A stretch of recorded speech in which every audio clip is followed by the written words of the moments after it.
It all started with, what brush do you use?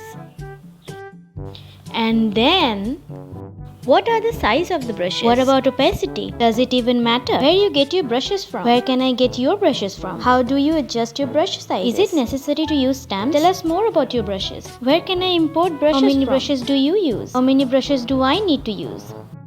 Hold on. Just wait. Let me explain all your brush queries in this video. Also, I will be showing you what brushes do I use the most. My brush routines are always very simple and easy. So as I proceed to draw my OC Itsuki, let's get started right away.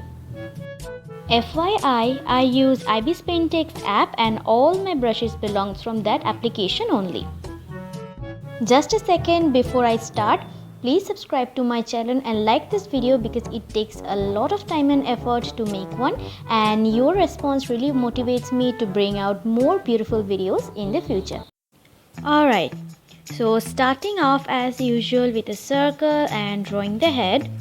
If you're wondering how to do that and you haven't saw my previously done Chibi tutorial videos, then what are you doing with your life? Go ahead and watch this after finishing this video. So once you know the brushes, it will be really easy for you to follow along with my other Chibi tutorials. So the brush that I'm using right now is pencil graphite. There are a really good collection of pencil brushes in IbisPaintX, but this is the one that I prefer the most because this fits my hand, my art style, and I can draw comfortably in this. There are also the thickness and opacity and the details that you are really curious about. This is usually the same, and I change the brush size depending on what are the area and the amount of coverage I need. I use the same brush for the entire rough sketching process just to chalk down the ideas that I'm going for any particular drawing. Also, these are around the same brushes that I use whenever I draw anime characters as well. So brushes doesn't really change, it's just the type of or the style that changes. The next question is, does brush size and opacity matters? Giving it the answer in one word is difficult, so actually it depends on your art style. Are you someone who loves to draw very bold strokes without blending them too much? Then yes, you can use bigger sizes of the brush and opacity can be very high. But if you're someone who is likely to draw very pastel and soft appearance to their art, then you can reduce the sizes and the opacity to get the appearance that you love. A quick reminder to always flip your canvas to make sure your ratios and sizes are just the perfect.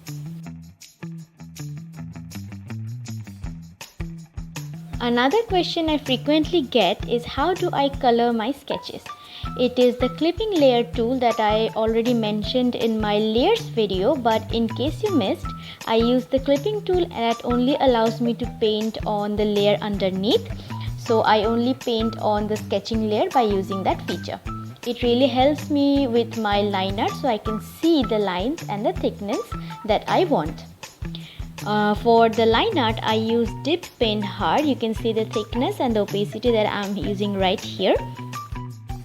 I already have a line art tutorial video uploaded on my channel. I will link it up in the cards for you and also in the description box. So in case you want to check that out and you're struggling with the line art, I hope my video helps.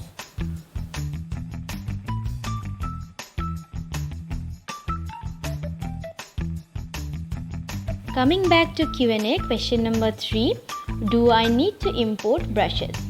When I started to use digital art as a very beginner and noob artist, I used to import a lot of brushes from Google and Pinterest and other resources. But as of now, I grown a bit, learned a bit, I don't think that is really necessary.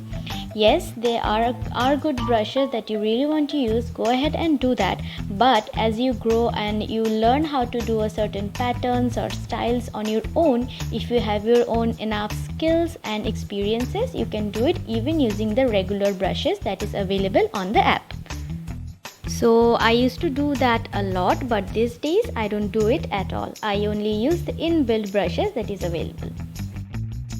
For doing the skin and the shadows around it, I use pen fade. This brush is very useful and one of those brushes that I use almost all of the time, because this gives very soft effect and this is perfect for skin coloring, even for the clothing.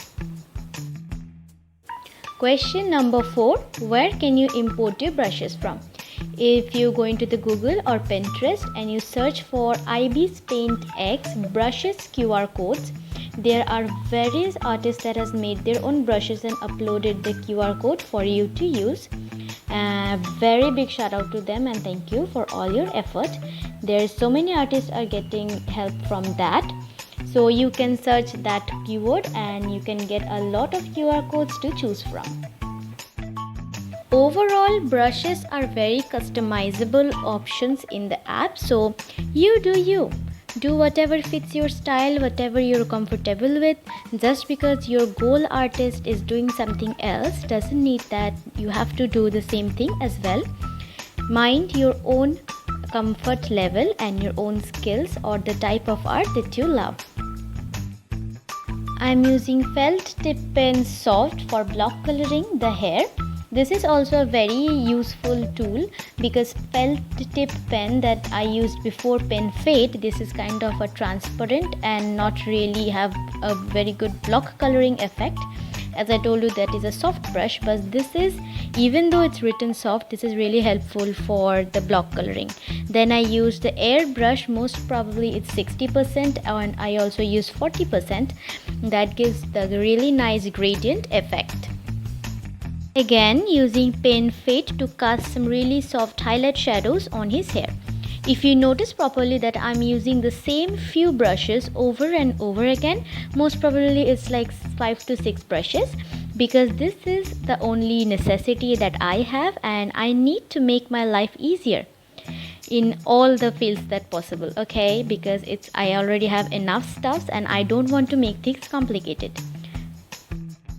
Pretty much self-explanatory. That again, felt tip pen soft that I used for hair block coloring, I use that to block color the clothes, as we need really opaque colors in here and hard edges, and I'm using dip pen hard. Remember, I used that brush to do the line art. Yes, we are using that again to cast the shadows of the clothes.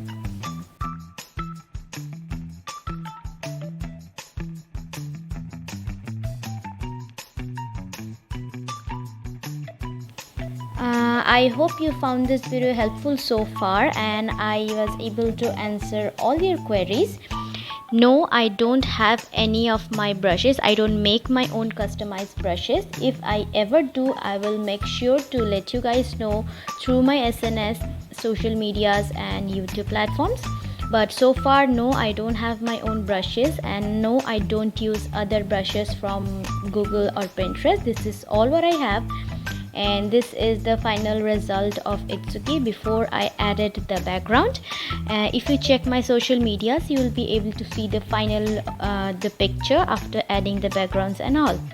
So we are almost at the end of the video. I really hope you guys enjoyed and found this video helpful enough. This is me just casting some lights on top of it so he blends well with the background. I'm still learning how to draw backgrounds properly, so once I'm able to do that, I'll make sure to show you guys how I do it. You can check out my Instagram, Twitter, I'm also there in Facebook, but not really active, but you can check my other social medias, and I'll see you guys in my next video. Until next time, you can watch this video that's showing up on the screen right here so you can learn and enjoy your time with me. Stay cute. Bye bye.